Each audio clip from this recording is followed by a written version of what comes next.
We're happy to have you, Braves Country, to the 4th episode of the Pennant Grace, presented by, drumroll please, Roback. Roback. Woo! Yeah, this is huge. Got Roback on board. I'm so excited. So we have a code for you guys to use. It's PG20 for 20% off your order. Yeah, this is so big for our show. We're so excited to be in business with Roback. Yes. Already a few people that it leaked out, they know about it. They're super excited about it. And I love having the code to share with others. So PG20, make sure that you use that at checkout. The best products on the market, Roback. Awesome. We are so excited for that. Like we said, PG20, we'll put it up here. We'll have it in our socials. If you've been thinking about getting something, now is the time. They also have lots of Braves colors. They do. And can you think back to episode 3 when we weren't even presented by anything? We weren't even presented, and now look at us. And now presented by Roback. And we also have Dr.Squatch too. We do. Yeah, we're in business. Just like the Braves are in business offensively right now. That was a great segue. I'm going to take credit for that. Series win against the Cubs. We could not get the sweep again. Yeah, we keep recording episodes after they lose. We're not recording after they win, but you don't want to lose the fact that you won the series and the Braves win another series, and they win a series against a good team. We talked about the Cubs being a good team. I think we absolutely saw that and saw that that's a team that's capable of going on a run at some point this season. So you get another series win, you get it against a good team. There was a lot in that series as well, a lot that happened, and it was a tale of each of the 3 games being really different. All right, let's start with Game 1 in Atlanta, Cubs-Braves. Give me the recap. Yeah, we talked about this Monday and thought it was going to be a pitcher's duel, and it was a pitcher's duel. And Ronaldo Lopez was fantastic. Only 5 back tightness. We immediately got word from Bryant Snitker, don't worry, it's okay, just back tightness. He's not expected to miss a start. But he did 5 scoreless. He still has, that 1.34 ERA. Zach Short. Oh my goodness. Okay, so Zach Short, the backup third baseman filling in for Austin Riley. We're going to get back to Austin Riley here in a minute. So Zach Short and Travis d'Arnaud had consecutive RBI doubles, and then Ronald Acuña with a single. That all is in the 6th inning, and the Braves are able to hold on and get a 2-0 victory. Now, before he had that big hit, early in the game, Ronnie got picked off again. And we've talked about it a little bit, and we mentioned it in our last episode. Truthfully, I did not think that we would see it again. Ozzie also got picked off in that game as well, making it 2. Yeah. Before we move on from Game 1, I want to pose this question, and I've seen this on social media, so you guys might be interested in this. Going back to the pickoffs, what are your thoughts on the correlation between Eric Young and Wash not being there and this newfound base running blunders specifically from Acuña? Is there any correlation? Well, that's a great point and a great question, and I'm interested to see what friends of the show have to say about that. We've had those for so long on coaching first and third, and we were all used to those guys, and I think we were all really happy with the Braves on the bases as a team as far as their base running goes. Does that play into it? I don't know. I'm really interested to see what our viewers have to say about that. I've heard a few differing opinions, and again, I am not a professional baseball player, neither are you. I'm not. Yeah, we have not discussed that, but I've never played baseball professionally. I feel like we should clear that. Neither are professional baseball players. Yeah. With that being said, we are not running those bases, so I'm not privy to the conversations that take place on first base between the runner and the coach, but it is interesting. This is the first year that we're seeing Acuña specifically struggle with that. Was it that EY was very forceful with what he was saying to Acuña and was letting him know when he was too far down the base path? I don't know. Is it just a coincidence? Let us know what you think about that, and let's head into Game 2. So Game 2, the early beginning of that, the game first couple innings looking like it was going to be similar to Game 1, a low-scoring pitcher's duel. And Chris Sale was fantastic, by the way, for that game. He's pitched 13 consecutive scoreless innings right now. He had 9 strikeouts on Tuesday, gave up only 2 hits, went 7 scoreless. Fantastic job. So why was this game different than game one? We finally got offense, right? Finally. So we finally got offense. offense. We saw Money Mike with a home run. We saw Matt Olson had a double and a 3-run home run in the game. It was a 7-0 victory. Absolute domination by the Braves, most of that coming in that one inning. Yeah, most notably for me in terms of Chris Sale was that first inning we saw a little bit of a blunder from him. He allowed this single and then he had a hit by pitch, but he was able to turn it on a dime and get that third out, which was huge for me. And I really like to see that because the composure was there, and then obviously he went on 9 strikeouts, and I think he had 1 more hit by pitch and 1 more hit. Yeah, and we talked about that. Those strikeouts keep going up for Chris Sale, and I think as those go up and with each outing, Braves fans are getting more comfortable with him and more confident, most importantly, in Chris Sale. I think he's definitely a major part of that rotation this season going forward. We did not discuss this. I'm going to put you on the spot. Okay. Season ends today, and the Braves are in a playoff series. Games 1, 2, and 3. Who are you putting on the mound? Chris Sale. So Chris Sale would be your game one starter. Chris Sale would be my game 1. I'm going to go Lopez. Is Strider? Well, no, I guess Strider's not back. Strider's not back. So you got Max Fried. Lopez. I'm going to go. Okay, I'm going to go mix up. Fried, Lopez, Sale. Okay. I like that. Lead off with Fried. I like Lopez. Put in the comments That's a good here one. as well, whatever, just for fun, what would you put if the Braves were to be in a playoff series today? I like that. I like what you said there. You really can't go wrong with the 3 of them, and they're all pitching their best baseball right now. And I would feel very confident in that. Speaking of Spencer Strider, did you see what the promotion is coming up for the Braves? August 2nd, I think. I can confirm that. But it's vinyl night, and Spencer Strider, so I think there's 15,000, the first 15,000 inside Truist Park will get a custom vinyl that has a playlist of Spencer Strider's favorite songs. Love that. That's so interesting. What does your vinyl collection look like? 0. Okay. Now, my brother, he actually has a record player that's in this case, if you will. It was my grandparents, and it was their first big purchase. He actually just refinished it, he put a record player inside of it. And so I was over at his apartment recently, and he had these nice tunes, and I was like, where is that coming from? Love that. Do have a record player, have a small record collection, but a friend of the show, Mackie Owen, is doing the same thing that he's doing. Really? Grandparents, complete, stereo, having it redone, refinished, and all that. Yeah, so really cool. That's a very cool promotion. Good job by the Braves on that. The Braves always do really interesting stuff. Speaking of promotions, guys, we're having our own promotion. We are. Right here. There he is. This Hank Aaron bobblehead could be yours. It's so easy. Yeah. And bobbleheads are so beloved. Yeah. We've had lots of entries, so thank you for that, those that have already participated. But it's super easy to enter. Go over to our X account at the Pennant Grace, and you'll see a picture of this bobblehead next to our logo. Yeah. And all you have to do is give us a quote tweet with your favorite Braves memory, give us a follow on that account, and then go to our latest episode, whether it's episode 3 or episode 4, depending, and leave us a comment. And it can be anything. It can be an opinion. It can be maybe something you don't like. We're open to it all. Right. Been fun to read those favorite memories on social media, by the way.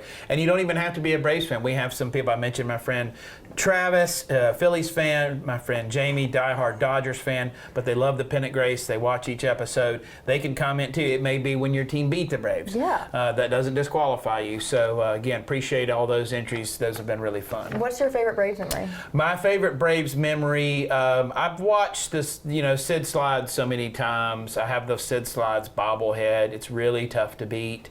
The final out of 2021 is really iconic as well, and it's growing in lore over time. Yeah. Time adds a lot to these memories. It does. I would say mine is my most sentimental memory would be back in early 2000s when I first started going to Turner Field with my family, Brandon Beachy. Oh, yeah. And he would be in the outfield, and there was a stretch of summer where we just went to game after game after game. So I have to thank my parents, largely in part for my love of Major League Baseball, specifically the Braves. And I remember my dad saying, okay, if you want a ball, say their first name. Don't say their last names, but get their attention. Be personable. Try and stick out. And I'm like, probably stuck out a little bit because I was about this big with pigtails next to all the middle school and high school boys trying to catch a foul ball. And so he took notice of me, and for a few games there, he would find me out of the little crowd and would come over and give me a ball. So I love that. That is my earliest memory of the Braves, which is just so much fun. And in recent years, this did not happen at the park, but winning the World Series in college, right, and watching that whole thing unfold, and then we had like a makeshift parade in Statesboro, Georgia, after we won, and everyone got in their cars and drove around in like the popular neighborhoods, had Braves flags, and it was one of my favorite college memories, but also one of my favorite Braves memories. I love it. Jorge Soler, that moonshot, I think is on there for a lot of them. To your Brandon Beachy story, friend of the show, Golf Gardner, we're sitting together. This is 2018 where they clinched the first division. And he gets Ronnie's attention, gets a ball later in the game. Same thing. Ronnie's looking for him, throws him another ball. Awesome. So very cool. We have a lot. We could do a whole episode on our favorite stories. We might do that. We do, because I have a story about AP Gov and missing a test, and a 0 I received because of the Braves. I like it. Maybe that's like a little spoiler. We're dragging this out so we don't have to talk about Game 3, but we have to talk about Game 3 briefly.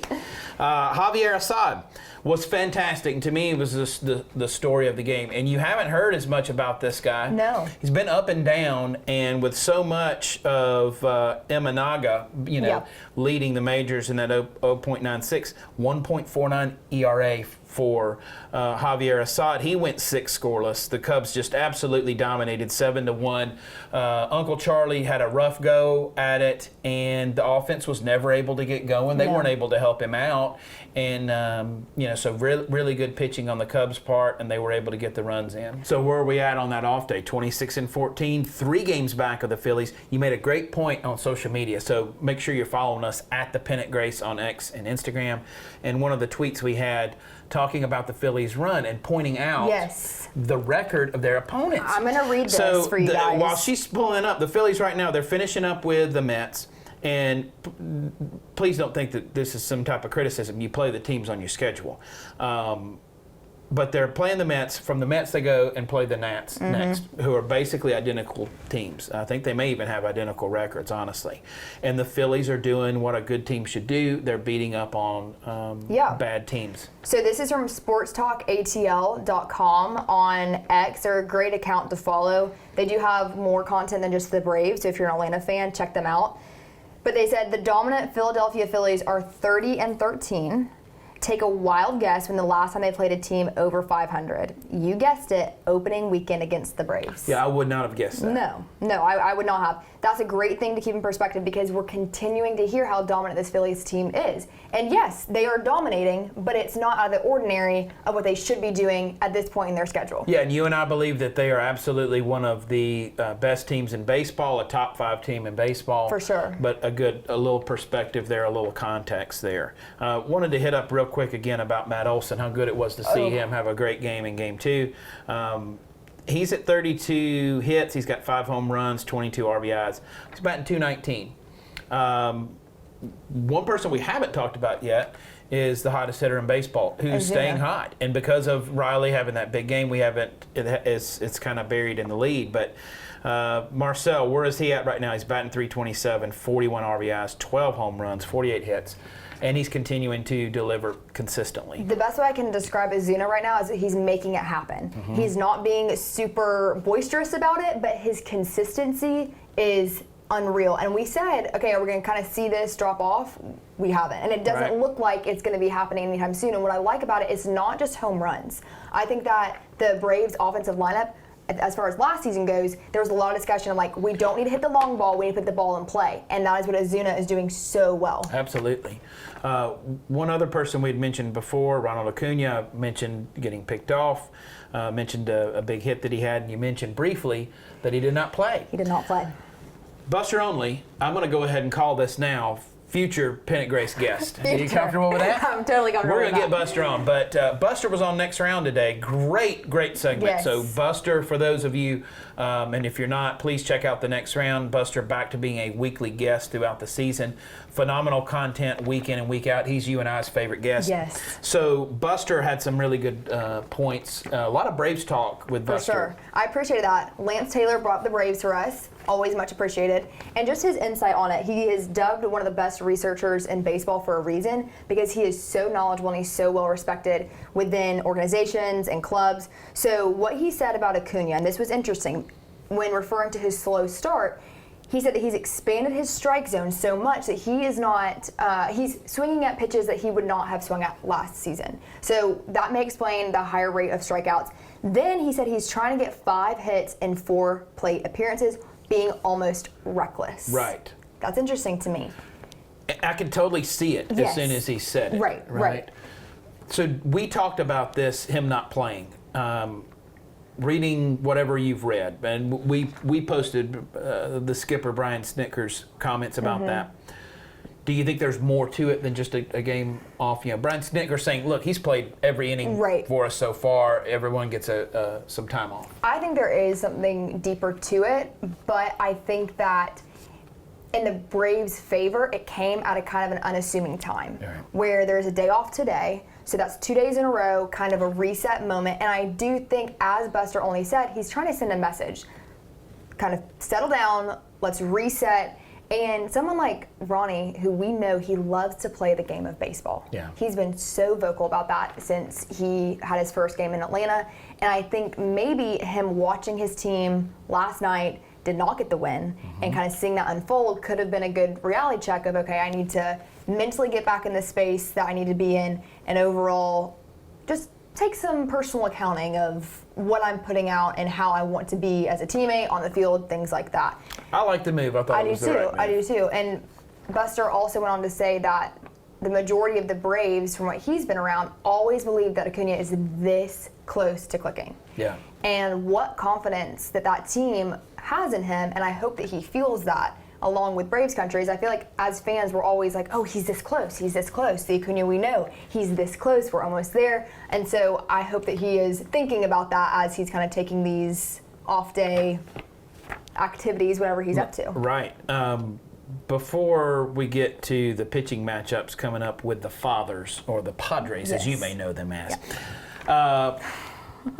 My co-host here, really good on outfit of the day. She's a fashionista, I would call her. If you will. The Padres, the only team I can think of with this combination, they are a brown and gold team. Now, growing up, they were brown and gold, and then they switched at some point in my childhood and changed up their uniforms and colors. And we saw them in navy and orange, and it looked good. I liked it. They didn't change the SD logo, but there's something unique and good about that being their colors. There's so many that do navy.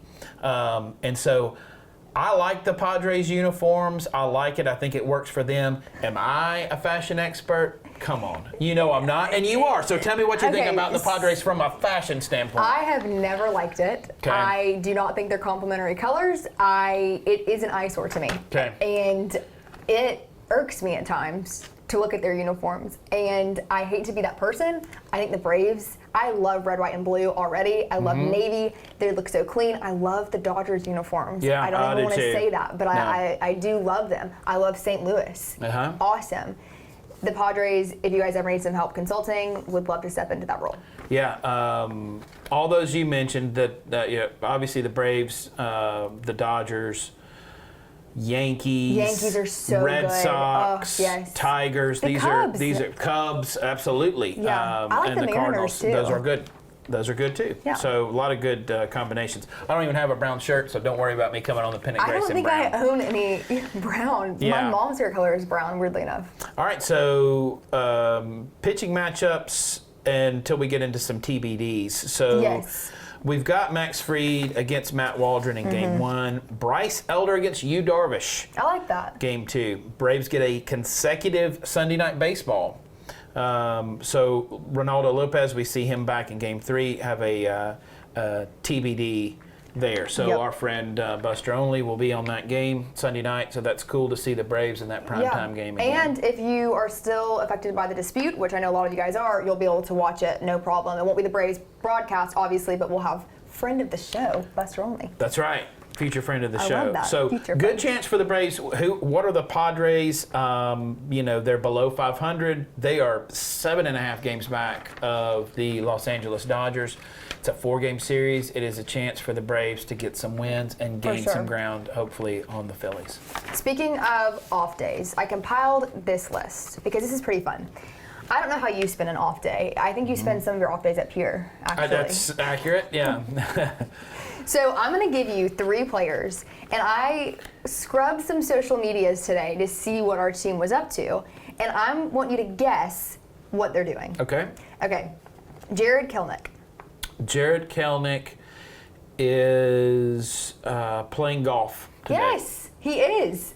Awesome. How about that? Did you see that picture? I did not. Okay. But he's got a little Ryan Brown to him, Yeah. so I can see that. Austin Riley. Austin Riley, I'm going to show my ignorance in hunting and not knowing what season it is, but he is doing some type of hunting today. Actually, he is not. He too is golfing. Yeah, he's a big golfer. He just had a is. tournament. Yeah. It's today. Okay, Yeah. okay. Supporting Team Red, White, and Blue, veteran-owned and operated organization. So this is second annual, and he was actually on 680 The Fan today, and he was talking about it and how great that support staff has been for him. And I thought it was really cool that that's what they're up to, and Jared Kelenic is playing in the tournament. Love it. How That's fun great. is that? Yeah. The last off day that the Braves had, if I can remember correctly, or at least one of them, was Ozzy Albies, his documentary Yes. debut. Yeah. And they all showed up on their off day. Love it. To do that, to watch it, to support him, and now we have Kelenic supporting Riley. Speaking of Ozzy, what do you think he's up to today? All right, tell me this, is it golf? It's not golf. Okay, that's not my guess. Ozzy is going to be attending a pottery class today. No, he Okay. is not doing that today. He is having a tennis ball party with the Ozzy Albies Foundation. Okay. So he got 200 tennis balls for the dogs that are a part of his rescue foundation, and he gave them a bunch of tennis balls. I love that. How awesome is that? Shout out to the dogs of the Pennant Grace. I have Sunny and Bella waiting for me at home. I have Girly. She's so cute and Yeah. sweet. She's a golden retriever. Yeah. She's in Atlanta. So We love those her. are the official dogs of the Pennant We'll Grace. show them pictures of them right now. Yeah. So we'll be Let's do flashing that. pictures. Do you have any of them like in Brave stuff?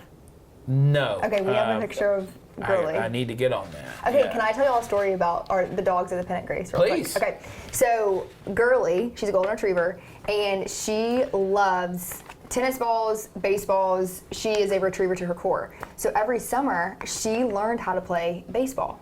So what I mean by that is the neighborhood kids have come down, and they were obsessed with her, as always. I'm going to try and find a video of this, but if not, it'll be in the future episodes. But my dad would set up just a chair, okay, like a soccer tournament chair kind of thing. And what she does is when she sees a baseball bat, she runs to the backyard. We did not train her to do this. She sits behind, like lays down behind the chair, and like a catcher, watches the pitches. I love it. And she goes and retrieves the balls being hit and brings them back, puts them in a pile. I love it. And we did not train her to do Come that. on, Girly. It's That's so good awesome. stuff. And it was Mother's Day weekend, and we were in the backyard playing some backyard baseball. And she had the rob of the century. Ball goes in the trees. She tracks it and jumps up on the trunk. Wow. Like basically Michael Harris. Yeah. We said we needed it on video. Sunny and Bella lay there and let me pet them. That's awesome. Yeah. That is awesome. That's all I have to offer on that. Well, honestly, I think that might wrap it up for us. Austin Riley, he did say that he was fine today, that it was more precautionary because a week can be so weird, as he put it, and so touch and go. But it looks like, I think he is playing golf today. That's And a good sign. I think we'll see Austin Riley in the lineup For sure. at home against the Padres this weekend. And Zach Short is doing great. He's had a hit, I think, in every game he has been a part of. Yeah, and I think we'll see him being brought up from time to time. I could see him absolutely being on that postseason roster For as well. sure. Love the depth in that. But that's going to do it for us over here at the Pennant Grace. Thanks for hanging out with us. We shared some stories today. That was pretty fun. Hey, E.G., if I was going to go on Roback Oh and my make some goodness. purchases, what should I do at checkout? Well, if you're going to go purchase Roback, it's awesome activewear, whether you're playing pickleball, you're playing backyard baseball, you're playing golf, you're in Austin Riley's tournament. I don't Yeah. know what you're up to. Go to roback.com, use our code PG20, get 20% off your order, whether it's a 5-item order or a 1-item order? Tell a friend, tell a neighbor, tell a Braves fan. friend.